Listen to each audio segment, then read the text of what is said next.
মদিনায় না গেলে কি হজ হবে? মদিনায় না গেলেও হজ হবে। হজ মক্কায় সম্পন্ন হয়ে যায়। দুঃখ লাগে, পরা কপালের দল হজ করতে চায়, মক্কা শরীফ থেকে ফিরে চলে আসে, আমার নবীর মদিনায় যায় না। কথা বলেন ঠিক কিনা? ওরে বলে নবীর মদিনা যাওয়ার দরকার নাই। আমি বলবো, তোমরা যদি বলো নবীর মদিনায় যাওয়ার দরকার নাই, শুনে রাখো এলান, নতুন কথা শুনে রাখো, ভালো করে শোনো। হজ হয় মক্কাতুল মুকাররমায়, হজ কবুল হয় নবীর মদিনায়। কথা বলেন ঠিক কিনা?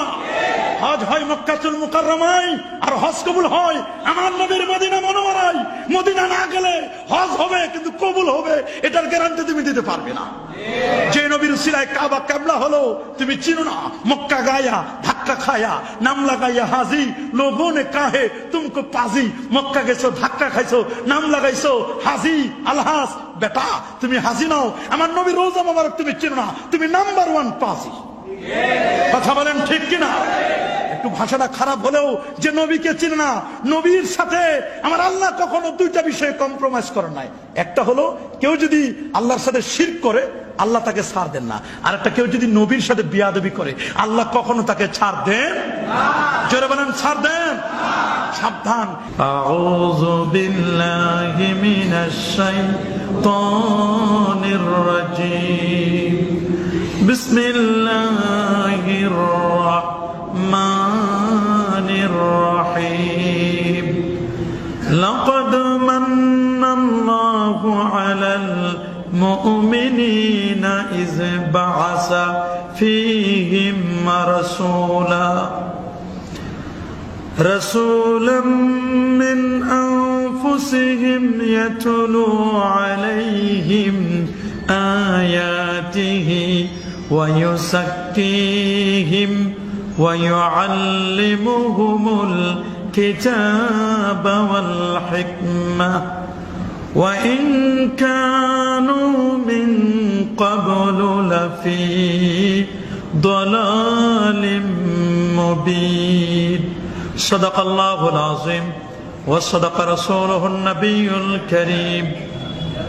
وعن الإرباد بن السارية رضي الله تعالى عنه أنه قال: سمعت رسول الله صلى الله عليه وسلم يقول: إني عبد الله وخاتم النبيين وإن آدم لمنجدل في طينته وعنا دعوة أبي إبراهيم وبشارة عيسى ورؤيا أمي، أو كما قال عليه الصلاة والسلام. إن الله وملائكته يصلون على النبي يا أيها الذين آمنوا صلوا عليه وسلموا تسليما. اللهم صل على سيدنا مولانا وعلى آل سيدنا مولانا. আরেকটু জোরে জোরে মাহাব্বতে পড়ুন আল্লাহুম্মা সাল্লি আলা